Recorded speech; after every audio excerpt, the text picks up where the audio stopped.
குழந்தைகளே, இன்னைக்கு நம்ம புத்திசாலி நண்டு கதைய கேட்போமா? வசந்தபுரி என்னும் அழகான ஊருல ஒரு குளத்துக்கு பக்கத்துல ஒரு கொக்கு வாழ்ந்துகிட்டே இருந்துச்சு.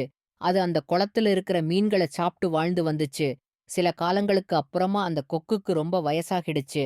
அதனால மீன்கள் பிடிக்க முடியல.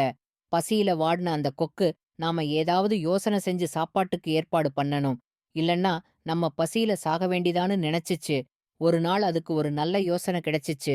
உடனே அந்த குளத்துக்கு வந்த அந்த கொக்கு, அங்க இருக்கிற மீன்கள் கிட்ட, "மீன்களா, இந்த குளம் சீக்கிரமா வத்தப் போகுது. அதனால நீங்க வேற ஒரு நல்ல குளத்துக்கு இடம் மாறுங்க. இல்லைன்னா தண்ணி இல்லாம செத்துப் போயிடுவீங்கன்னு" சொல்லுச்சு. இத கேட்ட அந்த மீன்கள் எல்லாமே ரொம்ப பயந்து போச்சு. இத பார்த்த அந்த கொக்கு ரொம்ப சந்தோஷப்பட்டு, அந்த மீன்கள் கிட்ட, "நீங்க ஒண்ணும் கவலைப்படாதீங்க. எனக்கு தெரிஞ்ச ஒரு பெரிய குளம் பக்கத்துல இருக்கு. அது ஒரு வத்தாத குளம். அங்க நீங்க போனீங்கன்னா நல்லபடியா வாழலாம்னு" சொல்லுச்சு. இத கேட்ட அந்த மீன்கள், "அடடா!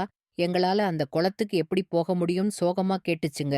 இத கேட்ட அந்த கொக்கு, "கவலைப்படாதீங்க, என் மேல 2 பேரா ஏறிக்கோங்க.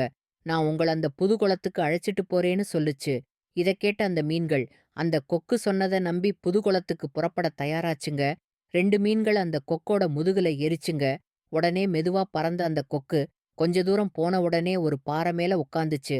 அந்த மீன்கள தள்ளிவிட்டு சாப்பிட ஆரம்பிச்சுச்சு. அந்த மீன்களால தண்ணி இல்லாம ஒண்ணுமே செய்ய முடியாதுங்கிறதுனால அந்த கொக்குக்கு பலியாயிடுச்சுங்க. திருப்தியா சாப்பிட்ட அந்த கொக்கு, தினமும் அந்த குளத்துக்கு போய் நான் உங்கள காப்பாத்துறேன்னு சொல்லி, அந்த மீன்கள தன் மேல ஏத்திக்கிட்டு, பறந்து போய் சாப்பிட ஆரம்பிச்சது. இந்த சதி அறியாத அந்த மீன்கள், தினம் தினம் அந்த கொக்குக்கு பலியாச்சுங்க. தன்னோட யோசனை நல்லா வேலை செய்யறதால, அந்த கொக்கும் சந்தோஷமா வாழ ஆரம்பிச்சுச்சு. இப்படி இருக்கப்பதான் ஒரு நாள், அந்த குளத்துல வாழற ஒரு புத்திசாலி நண்டு இந்த கொக்கு செய்யறத பாத்துச்சு. அது எப்படி மீன் திங்கிற கொக்கு.